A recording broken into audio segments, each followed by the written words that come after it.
සුබ දවසක් ඔබට.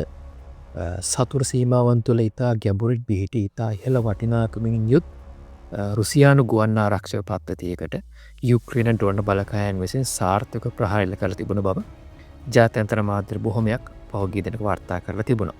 එහිදී ඔසා නමින් හඳුන්වන මතුපිට සිට ගුවනට මිසයිල් නිකුත් කරන්න පුළුවන් මිසයිල සහිත ගුවන් ආරක්ෂක පද්ධතියක් විනාශ කර බව යුක්‍රේනයට අයත් ආරක්ෂකාංශයක් වන ස්කිෆ්සි හාප්නි කියන ඒකකේ විසින් ජනවාරි 13 වෙනිදා නිවේදනයක් නිකුත් කරලා තිබුණා. මේ ඔසා කියන ගුවන් ආරක්ෂක පද්ධතිය විනාශ කරලා තිබුණේ යුද පෙරමුණේ සිට බොහෝ ඈතක සිට ක්‍රියාත්මක වෙච්ච තනි ප්‍රහාරක ඩ්‍රෝන යානයක් මගින්. මේ ස්කිෆ්සි හාප්නි කියන්නේ යුක්‍රේන සන්නද්ධ බලකායට විශේෂිත ඩ්‍රෝන මෙහෙයුම් ඒකකයක්. මේ අය ප්‍රධාන වශයෙන්ම නියමෝන් රහිත ගුවන් යාන එහෙම නැත්නම් ඩ්‍රෝන යාන මෙහෙයුම සඳහා විශේෂ පුහුණුවක් ලැබපු බලකායක්. සහ ඊට අමතරව සතුරු සීමාවන් නිරීක්ෂණය කිරීම, බුද්ධිතතු රැස් කිරීම සහ ප්‍රහාර ඉලක්කගත කිරීම වගේ දේවලුත් මේ ඇකි වගකීම් අතරට එකතු වෙලා තියෙන දේවල්. අපි පොඩ්ඩක් බැලුවොත් යුක්‍රේනයේ විසින් මේ විනාශයට පත් කරපු රුසියානු සතුව තිබූ ඔසා එහෙම නැත්නම් SA-8 ගෙකෝ කියන ගුවන් ආරක්ෂක පද්ධතිය ගැන පොඩ්ඩක් කතා කරලා බැලුවොත් එහෙම මේ ගුවන් ආරක්ෂක පද්ධතිය ඕනෑම භූමියක ගමන් කරන්න පුළුවන් ඉතා ඉහළ සංචලතාවයක් තියෙන ගුවනට මිසයිල් ඉලක්ක කරලා ඒ ප්‍රහාර එල්ල කරන්න පුළුවන් අපි කියනවා සෑම්ප් කියලා කියනවා නැත්නම් surface to air missile කියලාත් කියනවා. මේක ප්‍රධාන වශයෙන්ම නිර්මාණය කරලා තියෙන්නේ සතුරු ගුවන් යාන, හෙලිකොප්ටර් සහ ක්‍රූස් මිසයිල් වලින් හමුදා සේනාංක ආරක්ෂා කර ගැනීම සඳහා. මේ ගුවන් ආරක්ෂක පද්ධතියේ තියෙන සුවිශේෂත්වය තමයි මිසයිල් විදින යන්ත්‍රය අපි කියනවා ලොන්ච් එක කියලා. ඊට පස්සේ ඉලක්ක හඳුනා ගන්න රේඩාර් පද්ධතිය සහ අනිත් පැත්තෙන් මිසයිල් මෙහෙවන රේඩාර් පද්ධතිය කියන මේ සියල්ලම එකම රථයක පිහිටලා තියෙන එක. මෙන්න මේ කම්බිනේෂන් එක හින්දා මේ රථය ඊටාම වේගින් ක්‍රියාත්මක වන ඊටාම බල සම්පන්න අවියක් විදිහට තමයි යුද බිමේදී හඳුන්වන්නේ. මේකේ තියෙන ෆීචර්ස් ගැන කතා කරොත් මේක සාමාන්‍යයෙන් රෝද 6කින් යුතු රථයක්. ඒ වගේම ගොඩබිම වගේම ජලයේත් මේක ගමන් කරන්න පුළුවන්. අපි කියනවා ඇම්ෆිබියස් කියලා. ගමන් කරන්න පුළුවන් රථයක්. මේක නිසාම මේක ගංගා එතකොට වගුරු සහිත බිම්වල වගේම ඒ වගේ ඉතාම දුෂ්කර තැනකමත් පහසුවෙන් ස්ථාපිත කරන්න පුළුවන්. මේකේ ප්‍රහාරක බලය ගැන කියනවා නම් මේක තුළ මිසයිල් 6ක් සූදානම්ව තියාගන්න පුළුවන්. ඒ වගේම මිසයිල් මගින් කිලෝමීටර් 10ක් 15ක් අතර දුරකට මේකෙන් ප්‍රහාර එල්ල කරන්න පුළුවන් වගේම කිලෝමීටර් 5ක් ඉහළ ආකාශයේ තියෙන ඉලක්කයක් වෙතත් පහසුවෙන් මේ හර ප්‍රහාර එල්ල කරන්න පුළුවන්. මේකේ තියෙන අනිත් ඉතාම සුවිශේෂත්වය තමයි මේකේ තියෙන රේඩාර් පද්ධතිය මගින් සතුරු ඉලක්ක ස්වයංක්‍රීයව හඳුනාගෙන ඒ වෙත වඩා නිවැරදිව ප්‍රහාර එල්ල කිරීමේ හැකියාවක් මේ සතුව තියෙනවා.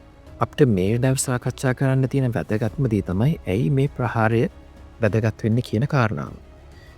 දැනට සඳහන් වෙලා තියෙන මාධ්‍ය වාර්තා වලට අනුව මේ විනාශ කරපු ගුවන් ආරක්ෂක පද්ධතියේ වටිනාකම ඇමරිකානු ඩොලර් මිලියන 10කටත් වඩා වැඩි. අනිත් පැත්තෙන් බලපුවාම යුක්‍රේනයේ මේ සඳහා භාවිතා කරපු ඩ්‍රෝන යාන සඳහා ඔවුන් දරලා තියෙන වියදම ඉතාමත්ම අඩුයි. සමහර විට මේ ඩ්‍රෝන යාන අපි ඔවුන් වියදම් කරපු මුදල සමහර විට ඩොලර් 100 ගණනක් වෙන්නත් පුළුවන්. එතකොට මේ අතින් බලද්දී යුක්‍රේනයට මේ විදිහ හැකි වෙලා තියෙනවා රුසියාවේ මිල අධික සහ උපාය මාර්ගයක අපි කියන්නේ ස්ට්‍රැටජිකලි වැදගත් පද්ධති අකර්මණය කරන්න ඉතාම සොලි වේදමක් දරලා ඔවුන් වෙලදී ගන්න ප්‍රහාරක ඩ්‍රෝන යානාවක් හරහා. එතකොට මේ වෙද්දි ලෝකේ පුරා ඉන්න යුද විශේෂඥයන්ගේ අවධානයට ලක් වෙච්ච දෙයක් තමයි කොහොමද යුක්‍රේනයේ විසින් මේ ආකාරයට ඉතාම දක්ෂ සහ නිර්මාණශීලී විදිහට ඔවුන්ගේ යුද්ධය වෙනුවෙන් ඩ්‍රෝන තාක්ෂණය පාවිච්චි කරන්න කියන එක ගැන. මෙතනදී අපිට තේරුම් ගන්න පුළුවන් තවත් ප්‍රධාන දෙයක් තමයි ඇසිමෙට්‍රික් වෝර්ෆෙයාර් එකකදී කියන්නේ යුද්ධ බලය අඩු සහ යුද්ධ බලය වැඩි රටවල් දෙකක් අතර යුද්ධයකට ඩ්‍රෝන යාන මගින් කරන්න පුළුවන් බලපෑම මොන වගේද කියන එක ගැන අපිට පොඩි අදහසක් ගන්න පුළුවන්. අපි පොඩ්ඩක් මෑත ඉතිහාසයට ගිහිල්ලා බැලුවොත් එහෙම යුක්‍රේනය විසින් ඩ්‍රෝන යාන භාවිතා කරලා සිදු කරපු සාර්ථක ප්‍රහාර කීපයක් පිළිබඳව අපිට තොරතුරු කා ගන්න පුළුවන්. මං එකින් කීපයක් කියන්න. එකක් තමයි රුසියානු බ්ලක්සී නාවක බලැනයට යුක්‍රේණය විසින් එල්ල කරපු ද්‍රෝණ ප්‍රහාරය. යුක්‍රේණය සතුව ශක්තිමත්නාවක හමුදාවක් නැහැ. නමුත් ඔවුන්ට පුළුවන් වුණා CBB කියන නමින් හඳුන්වන මොකුද මතුපිටින් ධාවනය කරන්න පුළුවන් ද්‍රෝණ වර්ගයක් නිර්මාණය කරන්න. මේ හර ඔවුන් රුසියානු නාවික හමුදාවට දැඩි අලාභහානයක් සිදු කර. තවස් එකක් තමයි බේරක්ට TB2 කියන ද්‍රෝණ මගින් මුල් කාලේ ඔවුන් එල්ල කරපු ප්‍රහාරය. මේ බේරක්ට TB2 කියන්නේ තුර්කිය විෂන් නිස්පාදනය කරන ලද ද්‍රෝණයානාවක්. රුසියානු යුක්‍රේණ යුද්ධය අපි කියන්නේ පුල්ස්කේල් ඉන්වේෂන් එක පටන් ගත්ත කාලයේදී ඔවුන්ට පුළුවන් වුණා කියව් නගරය දෙසට ඇතියාපු රුසියානු සන්නද්ධ රථවලට ඉතාම දැඩි ප්‍රහාරෙල්ල කරන්න මේ ද්‍රෝණයානා භාවිතා කරලා. තවත් අපිට කියන්න පුළුවන් විශේෂයෙන්ම ඒ 50 කියන රේඩාරයානයට ද්‍රෝණ මගින් යුක්‍රේණය විසින් එල්ල කරපු ප්‍රහාර.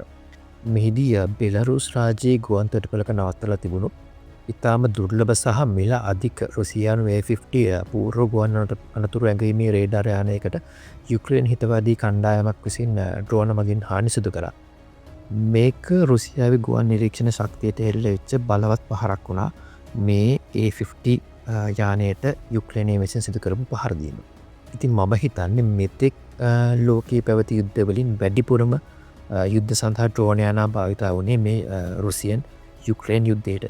ඉතින් අපි මේ යුද්ධයේදී දැක්කා ද්‍රෝණ තාක්ෂණය කොයිතරම් ප්‍රබල විදිහට භාවිතා කරන්න පුළුවන්ද යුද්ධයක ජයග්‍රහණය උදෙසා කියන එක. ඒ අනුව අපිට තේරුම් ගන්න පුළුවන් ප්‍රධාන දෙයක් තමයි අනාගත යුද්ධ පිටිය කොයි වගේ වේද කියලා අපිට පුරකථනය කරන්න පුළුවන්. ඒ අනුව ඉදිරි යුද්ධයකදී ජයග්‍රහණය තීරණය වෙන්නේ බොහෝ දුරට සෝල්දාදුවන් ප්‍රමාණය මත නොවේ රටක් සතුව කොයිතරම් තාක්ෂණික අපි තියෙනවද කියන දේ මත.